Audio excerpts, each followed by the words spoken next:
గుండె ధైర్యంతో కాంగ్రెస్ పార్టీ కార్యకర్తలు కొట్లాడినరు కాబట్టే ఈనాడు ప్రజాపాలన అధికారంలోకి వచ్చింది. మిత్రులారా, నేను చాలా సందర్భాలలో చెప్పిన ఎన్నికలు వచ్చినప్పుడే రాజకీయాలు, ఎన్నికలు వచ్చినప్పుడే జెండాలు ఎజెండాలు, ఎన్నికలు వచ్చినప్పుడు మన పార్టీని మన వాళ్ళని గెలిపించుకోవడానికి 100% ప్రయత్నం చేద్దాం. ఎన్నికలు ముగిసిన మరుక్షణం ఈ వేదిక మీద ఉన్న ఎవరైనా అనిల్ జాదవ్ కావచ్చు, పాయల శంకర్ కావచ్చు, గోడెం నగేష్ గారు కావచ్చు, ఎవరైనా కావచ్చు, వాళ్ళు మా రాజకీయ ప్రత్యర్థులే కానీ మాకు శాశ్వతమైన శత్రువులు కాదు.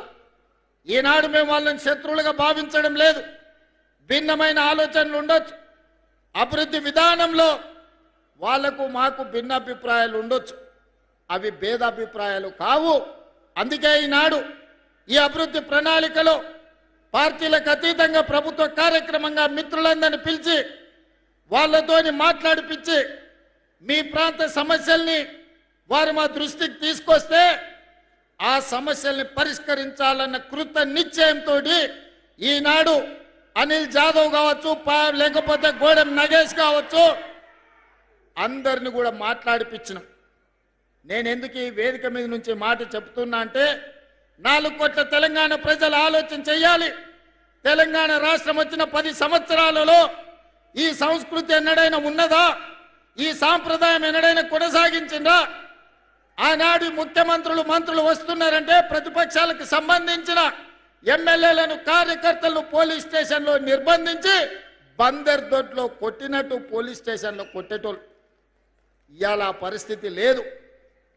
ఇది ప్రజాస్వామిక పరిపాలన, ఇది ప్రజాపాలన. ప్రజాపాలనలో ప్రతిపక్షాలకు సహేతుకమైన సమస్యల్ని లేవనెత్తడానికి అవకాశం ఇవ్వాలి. శాసనసభలో శాసన మండలిలో ప్రశ్నలు లేవనెత్తడానికి, ప్రభుత్వం నుంచి పనులను సాధించుకోవడానికి అవకాశం ఇవ్వాలని చట్ట సభల్లోనే కాదు బహిరంగ వేదికల్లో కూడా మా ప్రతిపక్షాలైన ఎమ్మెల్యేలను ఎంపీలను మాట్లాడిపిస్తున్నాం. ఈ సాంప్రదాయాన్ని తెలంగాణలో కొనసాగించాలి. తెలంగాణ అంటే రాజకీయ విలువలకు వేదిక, తెలంగాణ అంటే ఒకరినొకరి గౌరవించుకునే ప్రాంతం అని ఈ దేశానికే ఆదర్శంగా నిలబడాలని ఈనాడు ఒక మంచి సాంప్రదాయానికి ప్రయత్నం చేస్తున్నాం. మా మిత్రులు కలిసి వచ్చినందుకు వారికి మనస్ఫూర్తిగా నేను ధన్యవాదాలు తెలియజేస్తున్నా.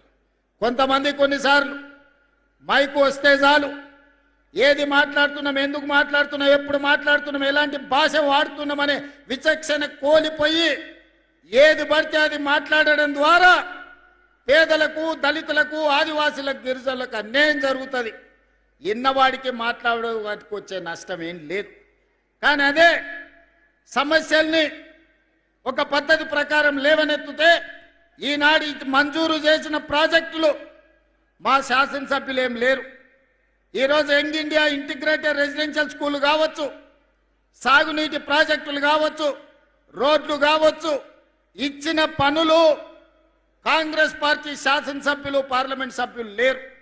లేకపోయినా ఇది పేదలకు అన్యాయం జరగకూడదు, పేదలకు మేలు జరగాలి, ఈ ప్రాంతంలో అభివృద్ధి పెంచాలి అని ఈనాడు ఇన్ని పనుల్ని మంజూరు చేసి ఈరోజు 1250 కోట్ల రూపాయలతోని మా మిత్రులు బట్టి విక్రమార్క గారు ఉదయం బయలుదేరే ముందు నాకు ఒక ఫోన్ చేసిరు.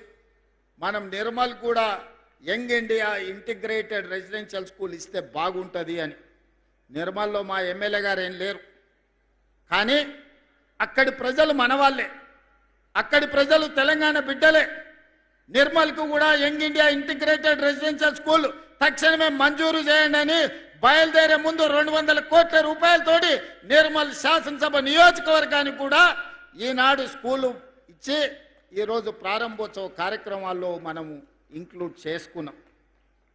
ఈనాడు ఇందిరమ్మ ఇండ్లు కావచ్చు, అదే విధంగా 200 యూనిట్లు ఉచిత కరెంటు కావచ్చు, రైతు రుణమాఫీ కావచ్చు, రైతు భరోసా కావచ్చు, 500 రూపాయల సిలిండర్ కావచ్చు, ఉచితంగా ఆడబిడ్డలకు ఆర్టీసీ బస్సుల్లో ప్రయాణం కావచ్చు. ఇవేవి కూడా కాంగ్రెస్కు ఓటేస్తేనే చేస్తామని అనలేదు, ఇవాళ ఈ రాష్ట్రంలో ఉన్న ప్రతి ఆడబిడ్డ 2 సంవత్సరాల 3 నెలలు దాదాపుగా 28 నెలల్లో 10,000 కోట్ల రూపాయలు ఆడబిడ్డల్ని ఆర్టీసీ బస్సులో ఉచిత ప్రయాణానికి బట్టి విక్రమార్క గారు నిధులు మంజూరు చేసిందంటే దాంట్లో నన్ను అన్నా అని పిలిచే వాళ్ళు ఉండొచ్చు, లేకపోతే ఇతర పార్టీలకు నమ్మకం విశ్వాసం ఉన్న వాళ్ళు కూడా ఉండొచ్చు. మేము పార్టీలు చూడలే, ఆడబిడ్డల కష్టాలు చూసినాం. ఆడబిడ్డలకు ఆర్టీసీలో ఉచిత ప్రయాణం ఉండాలి. ఒకనాడు అమ్మగారి ఇంటికి వెళ్ళాలన్నా, లేకపోతే బాసర సరస్వతి మందిరానికి వెళ్ళాలన్నా ఇంటాయన నగదిస్తే పోయినట్టు ఇంటాయన కసురుకుంటే కడుపులో దుఃఖం పెట్టుకొని అవకాశం వచ్చినాడు పోదంలే అని ఊరుకొని ఉండొచ్చు. కానీ ఇవాళ పరిస్థితి లేదు.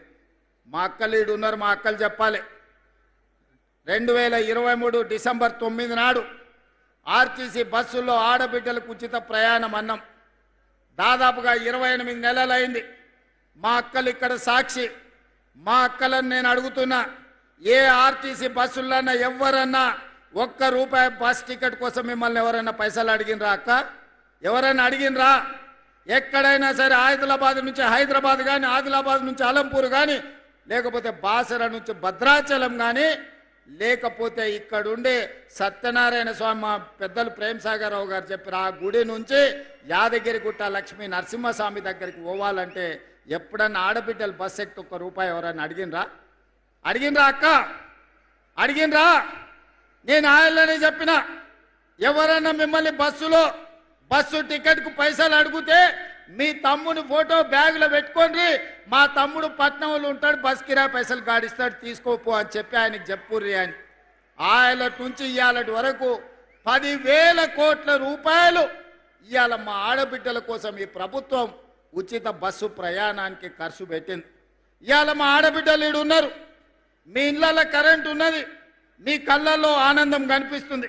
200 యూనిట్లు 50 లక్షల కుటుంబాలు ఇవాళ ఉచిత కరెంటు మీకు అందుతున్నదా లేదా ఒక్కసారి ఆలోచన చెయ్యండి.